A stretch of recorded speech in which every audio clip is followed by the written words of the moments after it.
Hello dear students, हमारा atomic structure complete हो गया क्लास 11th का। आज हम एक नया चैप्टर स्टार्ट करने जा रहे हैं जिसका नाम है केमिकल बॉन्डिंग। ठीक है। अब तक आप एलिमेंट्स के बारे में जान चुके हैं कि एलिमेंट्स के अंदर इलेक्ट्रॉनिक कॉन्फ़िगरेशन कैसे भरते हैं और एटम्स कैसे एग्जिस्ट करते हैं, उनका स्ट्रक्चर कैसा होता है, उनको नेम कैसे दिया जाता है, एटॉमिक नंबर क्या है, मास नंबर क्या है। ये सब की अगर आपको जानकारी नहीं है तो आप मेरी पिछली वीडियोस को देखिए और याद करने की कोशिश कीजिए कि सब कुछ डिटेल में बताया गया है। वहाँ पर एंड एक्सरसाइज भी सोल्व करी गई है एनसीईआरटी की, तो आप उसे देखिए, उसके बाद इस चैप्टर पे जंप करें क्योंकि वो बेसिक है। ठीक है। अब हम मॉलिक्यूल्स के बारे में बात करेंगे। जब आप नेचर के अंदर जाते हैं तो आप ए एटम को अकेला नहीं पाते, आपको एक एटम अकेला नहीं मिलेगा।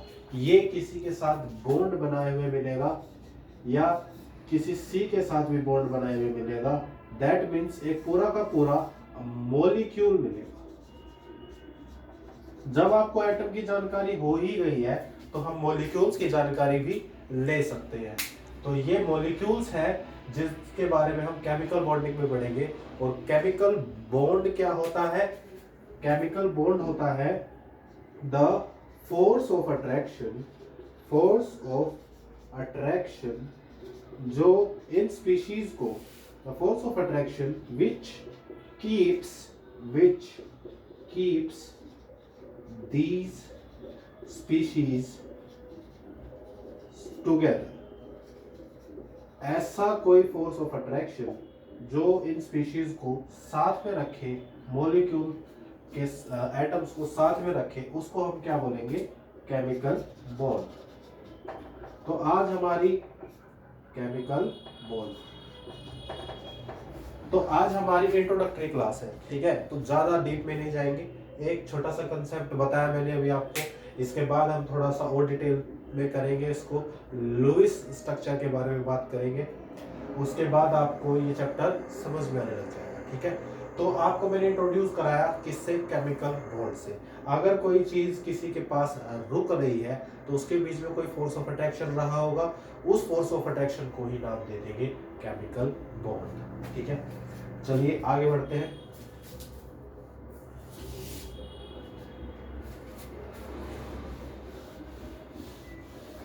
लुईस ने क्या करा? लुईस ने बोला कि आपको अगर डिफाइन करना है, लुईस एक साइंटिस्ट थे, उन्होंने क्या किया? लुईस डॉट स्ट्रक्चर दिया, डॉट स्ट्रक्चर, उससे डिफाइन किया मॉलिक्यूल्स कैसे बनते हैं।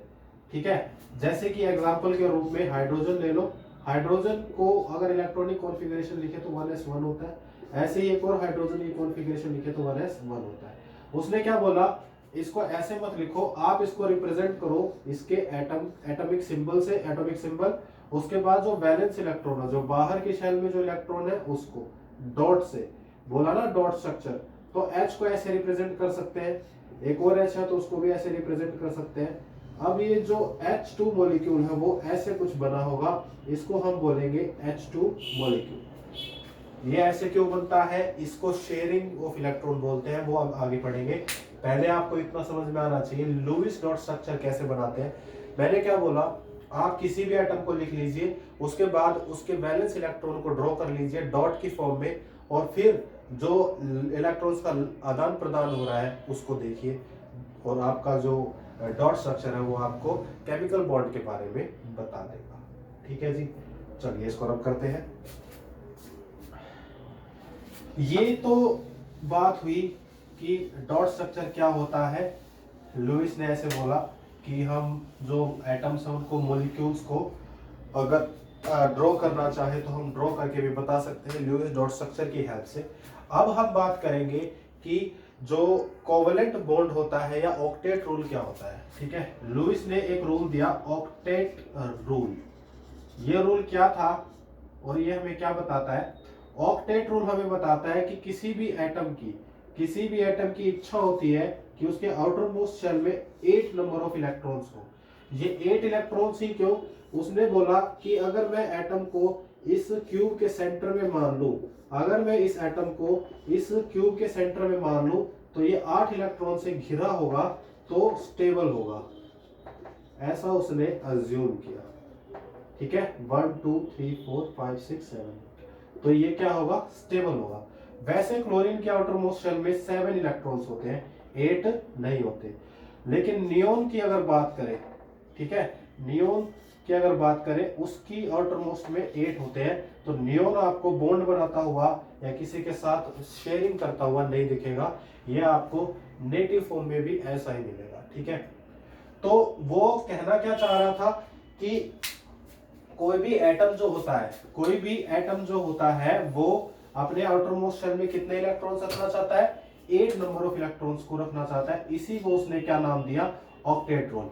लेकिन हाइड्रोजन एंड हीलियम के केस में, जिनका एटॉमिक नंबर ही 1 और 2 है, तो इनके अंदर तो 8 इलेक्ट्रॉन हो ही नहीं सकते। तो इसके लिए बोला कि इसकी जो फुली फिल्ड इलेक्ट्रॉनिक कॉन्फ़िगरेशन है वो 2 है, और ये तो ऑलरेडी फुल्ली फिल्ड है।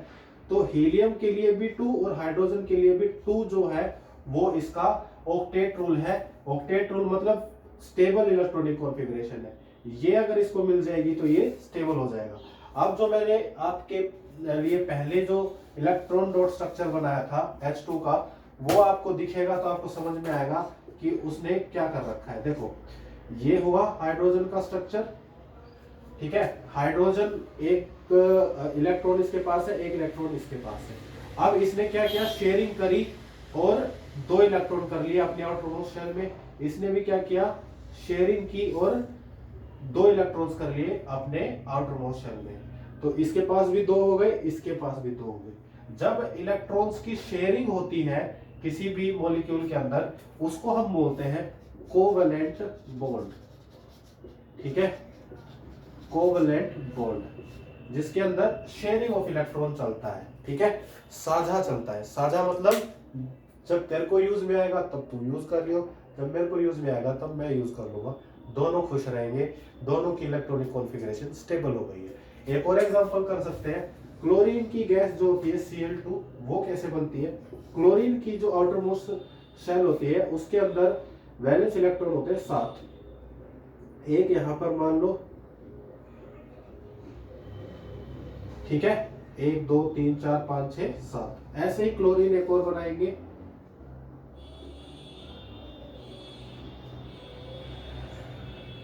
ये भी 7। अब ये क्या करेगा, एक इलेक्ट्रॉन यहां से ले ले तो किसके पास भी 8 हो गए, फिर ये वाला भी अगर एक शेयर कर ले तो इसके पास भी 8 हो गए। तो अब ये क्या हो गया, स्टेबल इलेक्ट्रॉनिक कॉन्फ़िगरेशन हो गई। तो Cl2 मॉलिक्यूल ऐसे शेयर करके रहता है। अब अगर एक एक इलेक्ट्रॉन की शेयरिंग कर रखी है, अगर एक एक इलेक्ट्रॉन की शेयरिंग कर रखी है, दैट मीन्स सिंगल बॉन्ड का फॉर्मेशन हो रखा है, सिंगल बॉन्ड फॉर्मेशन है। सिंगल बॉन्ड बोलेंगे उसको, डबल बॉन्ड नहीं बोलेंगे। डबल बॉन्ड किसके केस में होता है, डबल बॉन्ड होता है ऑक्सीजन के केस में।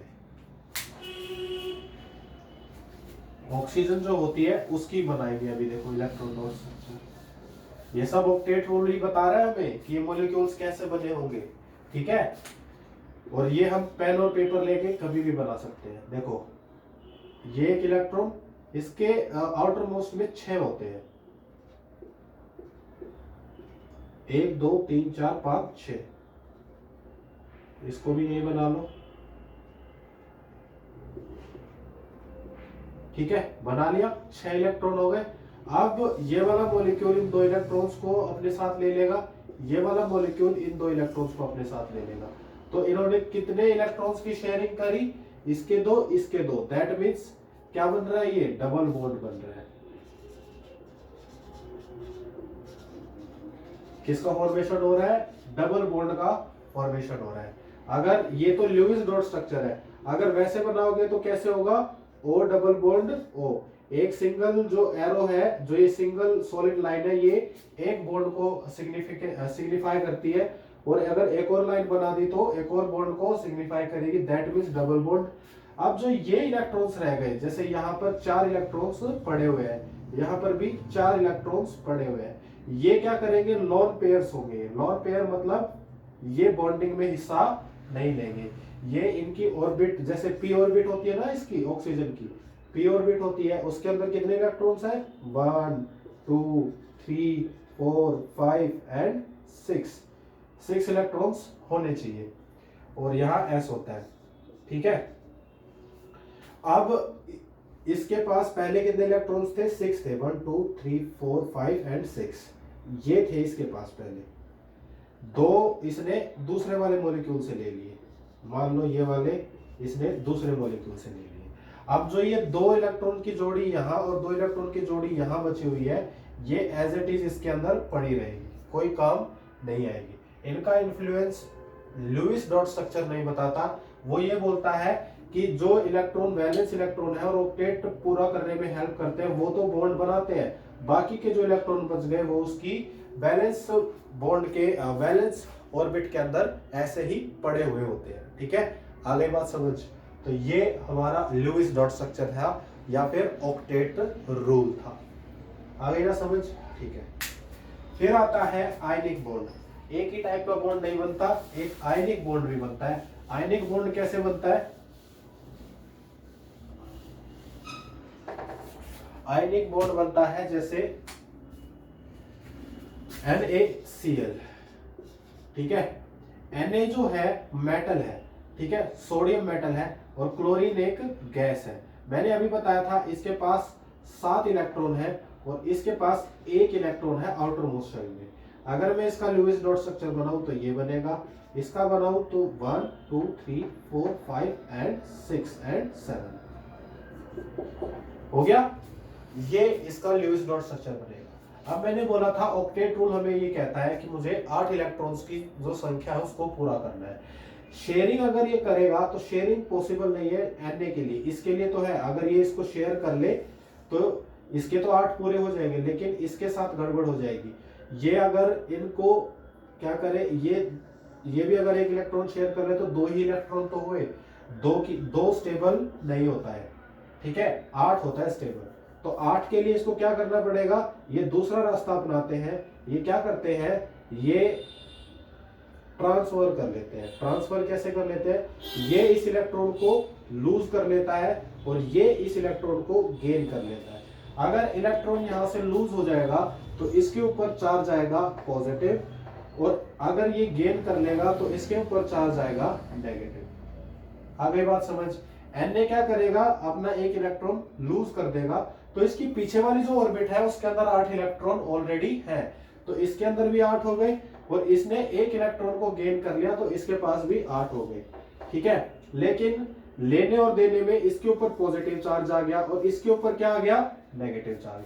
जब पॉजिटिव और नेगेटिव चार्ज आ जाता है तो जो मॉलिक्यूल है वो एक दूसरे के पास आने लगते हैं। आपको पता होगा अनलाइक चार्जेस जो होते हैं वो क्या करते हैं, अट्रैक्ट करते हैं ना। तो ये अनलाइक चार्जेस है, अट्रैक्ट करेंगे, और इस अट्रैक्शन का नाम होता है इलेक्ट्रोस्टैटिक अट्रैक्शन। ये इलेक्ट्रोस्टैटिक अट्रैक्शन की वजह से NaCl मॉलिक्यूल बनता है। आगे बात समझ। ऐसे ही CaCl बनता है, CaCl2 बनता है। ठीक है, कैसे बनेगा ये, इसके अंदर जो होते हैं ना वो 2 इलेक्ट्रॉन होते हैं बाहर। ठीक है, और इसके अंदर कितने होते हैं, 7 होते हैं, ऑलरेडी हमें पता है। ठीक है, तो इसको क्या करना पड़ेगा, 2 इलेक्ट्रॉन्स को लूज करना पड़ेगा, लेकिन ये 2 इलेक्ट्रॉन्स को तो नहीं ले सकता, 1 ही इलेक्ट्रॉन को ले सकता है। तो क्या होगा, 1 इलेक्ट्रॉन को तो ये लूज करेगा, गेन कर लेगा, दूसरे इलेक्ट्रॉन को ये एक और Cl के साथ क्या करेगा, लूज कर देगा, और वो जो Cl है वो क्या करेगा, गेन कर लेगा। ठीक है, तो इसके पास भी कितने हो गए, 8, इसके पास भी कितने हो गए, 8, इसके पास 8 ऑलरेडी हो जाएंगे 2 इलेक्ट्रॉन्स लूज करने के बाद।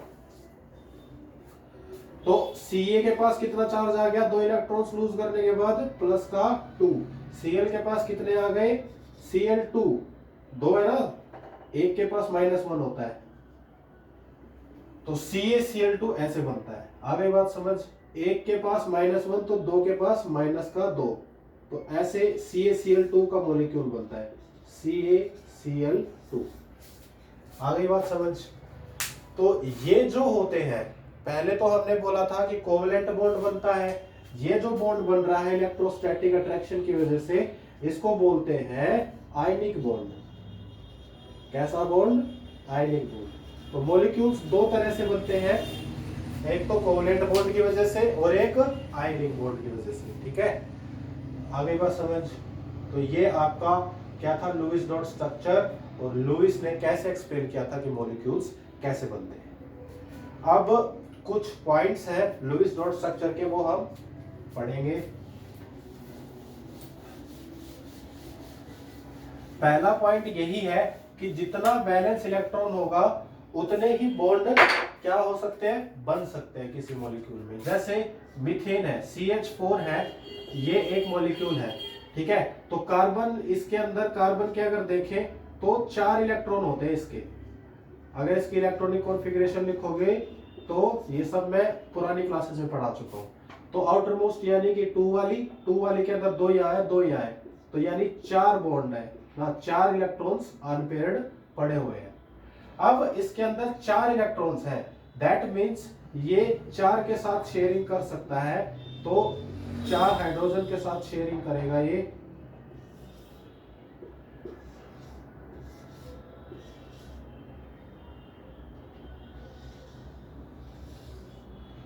तो इसके भी 8 हो जाएंगे और इनके भी 2-2 हो जाएंगे। तो CH4 ऐसे एग्जिस्ट करता है। ठीक है, देखो इसे,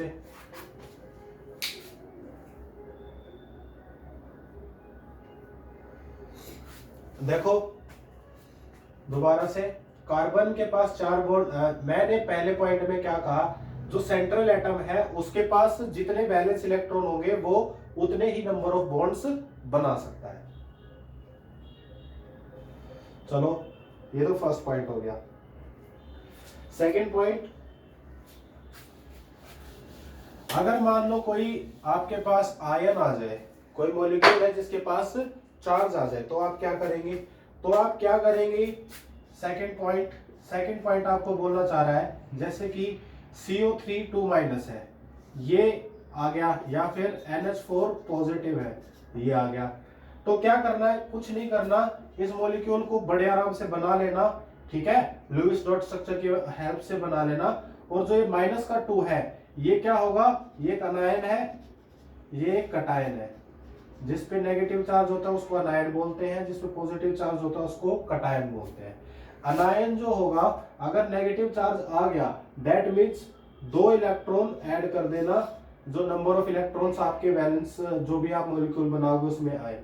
अगर पॉजिटिव का 1 है, दैट मीन्स 1 इलेक्ट्रॉन कम है, यानी 1 इलेक्ट्रॉन माइनस कर देना इस मॉलिक्यूल को बनाते टाइम।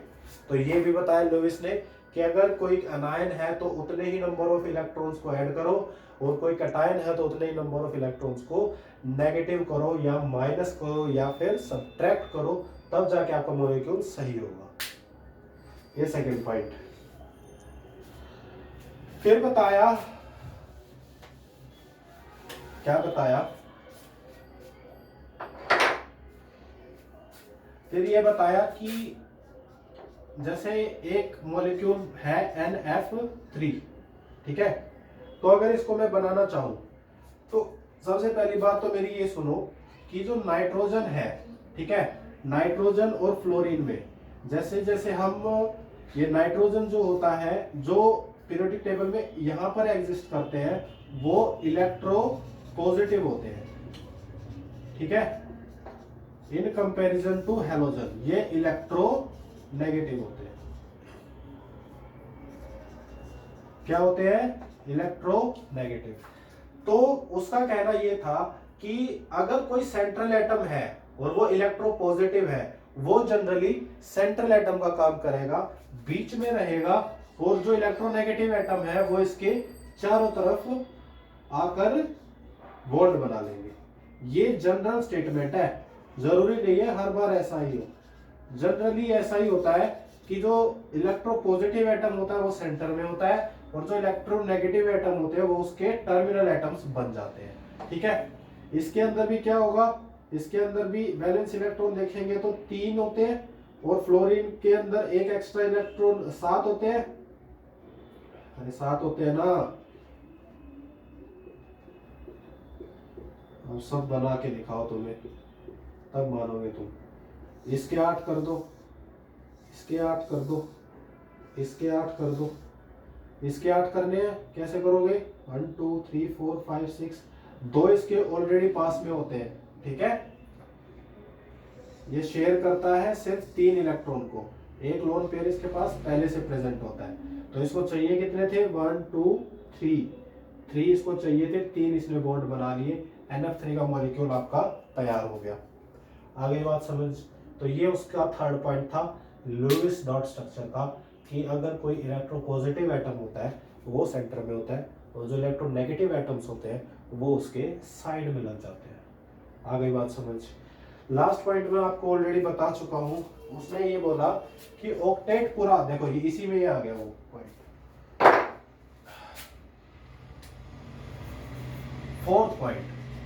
फोर्थ पॉइंट ये बोलता है कि जो इलेक्ट्रॉन्स ऑक्टेट पूरा करने में हेल्प करेंगे अगर वो हो जाते हैं, जैसे ये फ्लोरीन का मॉलिक्यूल है, इसमें ये सारे इलेक्ट्रॉन्स यहाँ पर शेयरिंग में नहीं जा रहे, सिर्फ एक जा रहा है। एक जा रहा है, क्यों जा रहा है, क्योंकि इसके जाने से यहाँ पर ऑक्टेट पूरी हो रही है, 1 2 3 4 5 6 7 8।